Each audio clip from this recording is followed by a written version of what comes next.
more and more of the office products are now coming from China. What if you believed your competitor in the office supply business was using parts assembled in Chinese prison camps? And here you see the truck turning into the gate for the prison camp.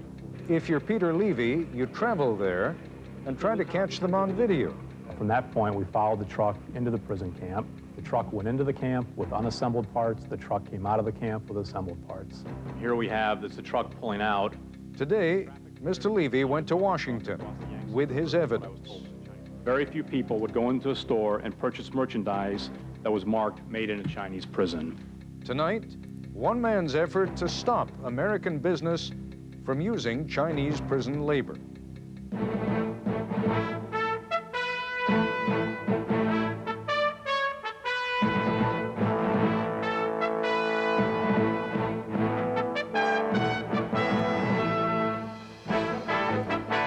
A warning at the outset. This story is not as simple as it seems. I mean, on the face of it, this one's easy. An American businessman at some personal risk collects videotaped evidence that another American firm is importing products assembled in a Chinese prison labor camp. The Senate Foreign Relations Committee hears his testimony and that of several human rights advocates. The implications are clear. Cheap prison labor makes Chinese goods more than just competitive. It makes them so cheap they're practically irresistible, which would also explain, perhaps, why the United States had a nearly $40 billion trade deficit with China last year. At a time when President Clinton has said that he intends to renew China's most favored nation trading status, the notion that these binder clips are being assembled in a Chinese prison makes for a potentially explosive story. As I suggested, though, the story may not be quite as simple as it seems. For one thing, Peter Levy, the American businessman with the camera, is no human rights crusader, as he would be the first to acknowledge he got into this because he was angry about being constantly undercut by a business competitor. Nightline correspondent Michelle McQueen talked to Mr. Levy. How long have you owned this business? Since 1988, so it's almost 9 years now. Office supplies manufacturer Peter Levy says he couldn't figure out why one of his competitors, OfficeMate International Corporation, was able to offer such low prices on some common products. And then he got a tip. Back in 1995, I had a conversation with somebody associated with the industry, and he made the comment that he had heard that OfficeMate was using prison labor to have their binder clips manufactured. And that was the first inkling I had of that. Levy knew it was illegal to import products made with prison labor, but he thought the U.S. government could not just act on the basis of his suspicions. So he decided to investigate for himself.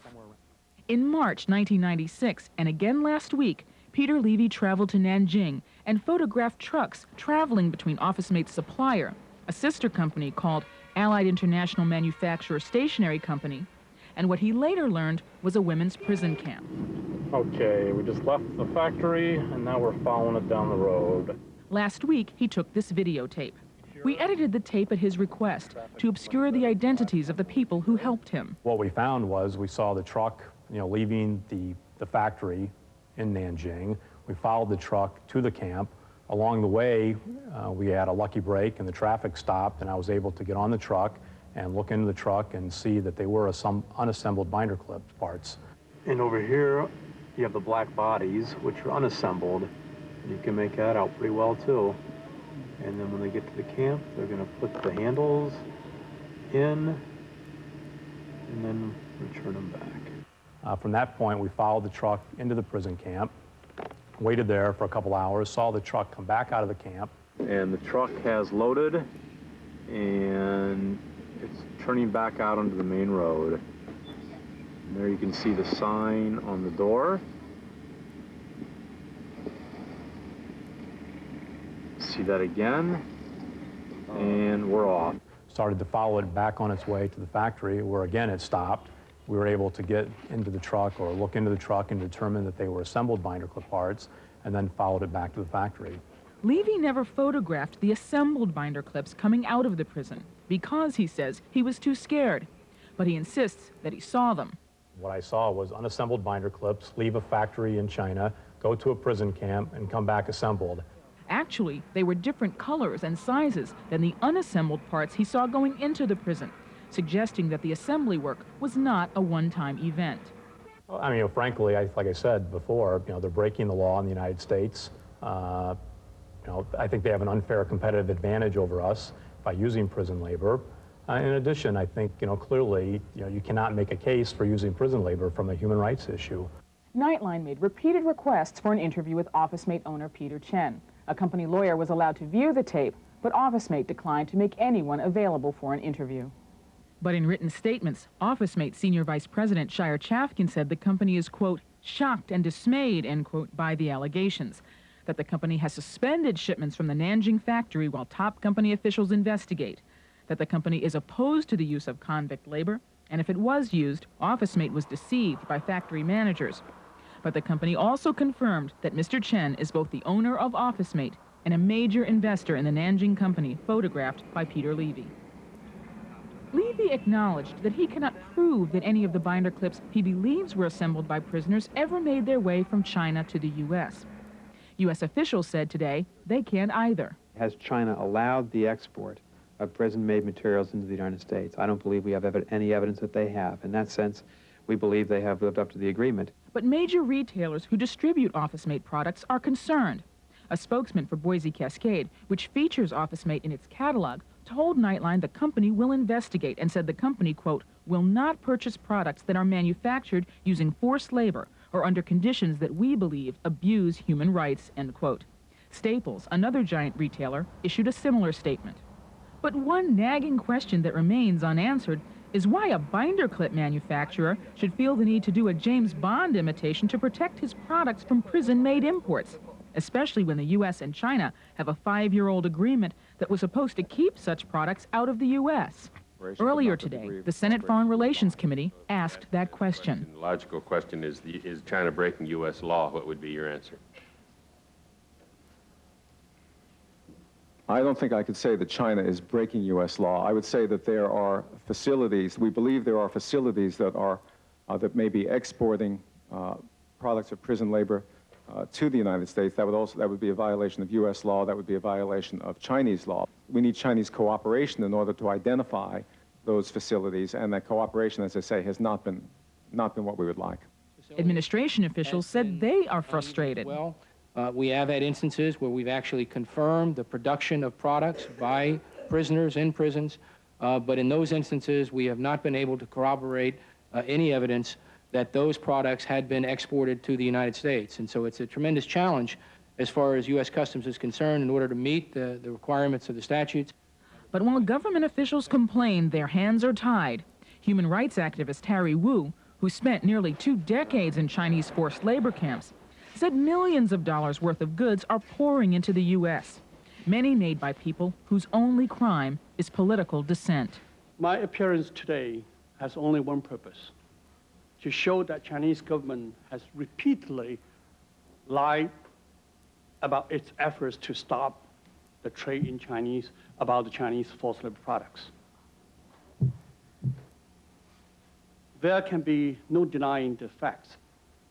Although I have been disappointed by the American government's resolve in the past, I remain hopeful that our efforts here today will result in a new commitment to the prevention of the trade in the forced labor products from China. On Monday, President Clinton argued, as did his predecessor before him, that China's favorable trade privileges should be extended for another year because trade relationships push China toward improved human rights policies. But the real issue may be that Chinese-made products are so thoroughly integrated into this country's economy that there's little appetite for getting tough. Looking through my own office this morning, I discovered Made in China labels on everything from this umbrella, to this eyeglass case, to the swim cap, to the mouse on my computer, even the shirt I have on. It is hard for one man's videotape to compete against that. This is Michelle McQueen for Nightline in Washington. And Peter Levy joins us now here in our Washington Bureau. We only have time, really, for 1 or 2 quick questions. You're going to be able to go back and do business in China?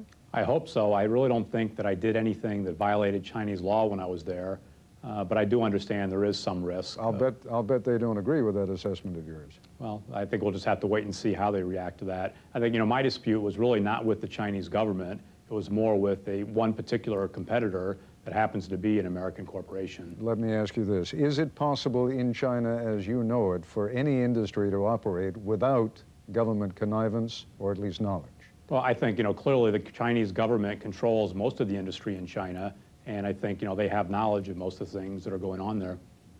Mr. Levy, I thank you very much. When we come back, how does the U.S. government prevent Chinese prison-made goods from entering our country? We'll ask a key administration official and a labor leader critical of government efforts. Jeffrey Bader is the Deputy Assistant Secretary of State for East Asian and Pacific Affairs. Jeffrey Fiedler is President of the Food and Allied Service Trades Department of the AFL-CIO. He is also a director of the Laogai Research Foundation, which investigates the use of Chinese forced labor products for export. They are both with us here in our Washington bureau. Mr. Fiedler, you don't have a large investigative group, do you? We have 3 or 4 people, Ted. Who operate in China or outside China? Both, inside and outside. How is it that you are able to uncover things which apparently the U.S. government is not able to uncover on its own? Because I think we want to and they don't. Is that a fair statement, Mr. Bader? Needless to say, we would completely disagree with that. We do have 2 customs officials in our embassy in Beijing. They acquire information from whatever sources they can, including from Mr. Fiedler and from their own efforts.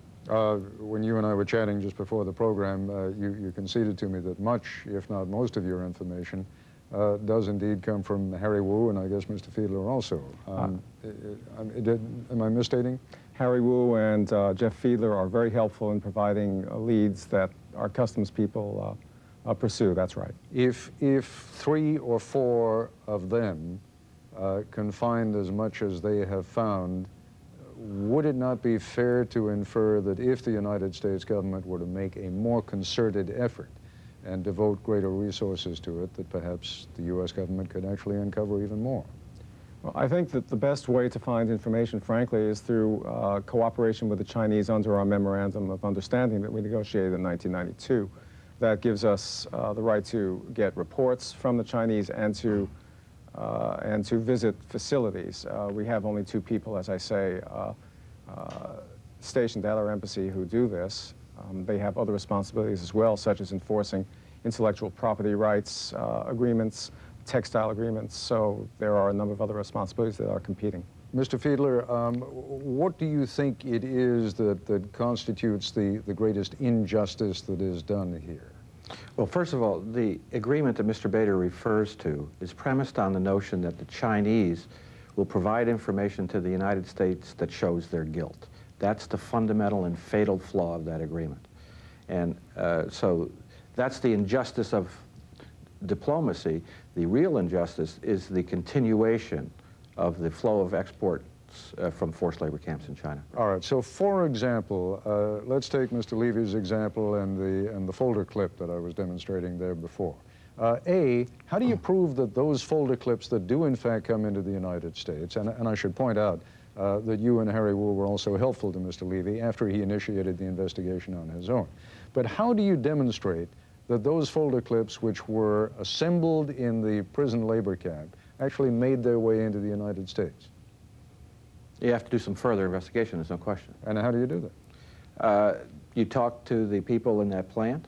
That is an American company.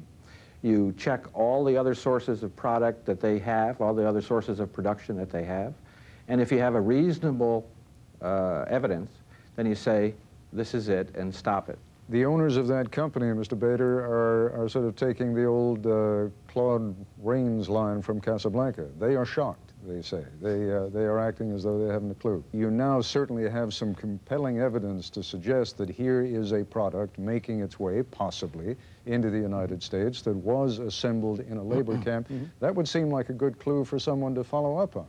Well, the standard of the law is if there is a reasonable suspicion that products of prison labor are making their way into the United States, the U.S. Customs Service can slap a detention order on products manufactured by that entity. That means that those products cannot enter the United States until the Chinese satisfy us that they are in fact not the product of prison labor. Just to give me a sense then of what constitutes that kind of evidence, does the videotape that Mr. Levy brought back, I mean, is that compelling enough that it would cause the Customs Service to do what you suggest? I think that tape would certainly be of interest to the Customs Service. I'm not a professional investigator, so I wouldn't want to prejudge. Less has proved sufficient in the past, Ted. Less has proved sufficient in the past. I'll tell you what, let's take a short break and then you can explain what you mean by that when we come back. More with Jeffrey Bader and Jeffrey Fiedler in a moment.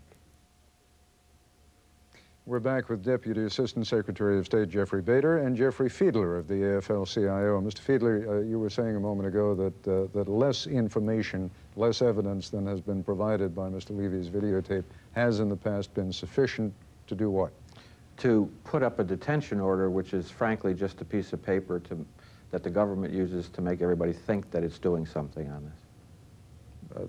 That's such a cynical comment that I'm not sure where you're going with that. In other words, it means just a piece of paper that and nobody does anything? We have 20 some odd detention orders out there, Ted, and very few products have ever been seized after. And the government always cites the fact that they have detention orders as evidence that they're doing something. And they're not, I'm sorry. Secretary Bader, I want to preface this question by making it very clear that no one suggests that anyone at the State Department is anything but disgusted with conditions in many Chinese labor camps, and that the last thing in the world you want to have is products coming into this country that were produced or assembled in those camps. But having said that, I must also say I'm sort of confused as to what, if anything, the U.S. government is prepared to do. It doesn't have the manpower inside China, you say, with the customs official. It may or may not have enough information if an independent U.S. citizen comes with the kind of videotape that Mr. Levy has provided, and then it slaps orders against products which Mr. Fiedler says are never actually invoked. So what is the U.S. government doing to prevent materials that are assembled in prison labor camps from coming into this country? Ted, we investigate reports from all sources when there is an allegation against a specific entity. I would disagree with Jeff about the effect of a detention order. Perhaps the reason why not many products have been seized at the borders is that the entities concerned realize that their products aren't going to get into the United States once a detention order has been laid upon them. I think that the system provided under the Memorandum of Understanding, if properly implemented by the Chinese, would be a useful step towards preventing these products from getting into the United States. I don't pretend for a moment that Chinese implementation is close to satisfactory, and we made that clear at the hearing today. We have had, for example, when we have weapons treaties with the Soviet Union, the former Soviet Union, we have actually had mutual inspection agreements that would allow them to inspect American facilities, Americans to inspect Soviet facilities. Do we have such an agreement with the Chinese, and how good are they about letting us implement them? Well, the Memorandum of Understanding of 1992 and a subsequent agreement that we negotiated in 1994 to implement that provide for inspections. If within 60 days of an allegation, the Chinese are supposed to allow us the right, our customs people, the right to investigate and visit that facility. I think we've had about 20 cases where we have sought to visit facilities since the agreement went into force. The Chinese have agreed to allow visits in 13 instances. So excuse me, Go ahead. There's a very important distinction between the word visit and the word inspect. You use the example of military inspections, mutual. Those are real inspections. These are visits.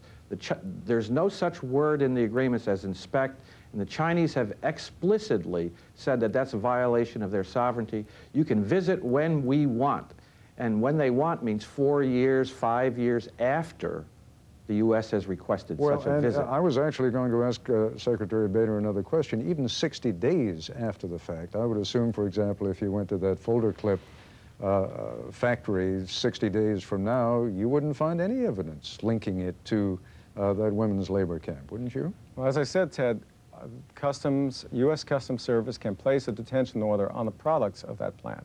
So it is in the Chinese interest to cooperate in the investigation because the detention order can remain in place until the U.S. Customs Service is satisfied. In other words, the burden of proof is on the Chinese, if there is a reasonable suspicion, to persuade us to lift that detention order. So I don't dispute what Jeff is saying and what you just said about the the difficulty of coming up with a 100% foolproof visit or inspection. But as I say, the burden of proof is effectively on the Chinese because the detention order can remain in place. We have only 30 seconds left. Let me ask you a very broad gauge question. Do you think you have the necessary tools to do this job and the necessary personnel? We could do it better. As I say, we don't think implementation has been satisfactory. Obviously, 2 people doing all the jobs, all the responsibilities the customs are trying to do in China makes it very difficult to complete investigations to our satisfaction. So I think we could do better. We could obviously get more cooperation from the Chinese than we're getting. Secretary Bader, Mr. Fiedler, thank you both very much. Thank you very much. Thank you, Ted. I'll be back in a moment. Tomorrow on Good Morning America, an interview with the attorney for the family of the accused Unabomber, Ted Kaczynski. And that's our report for tonight. I'm Ted Koppel in Washington. For all of us here at ABC News, good night.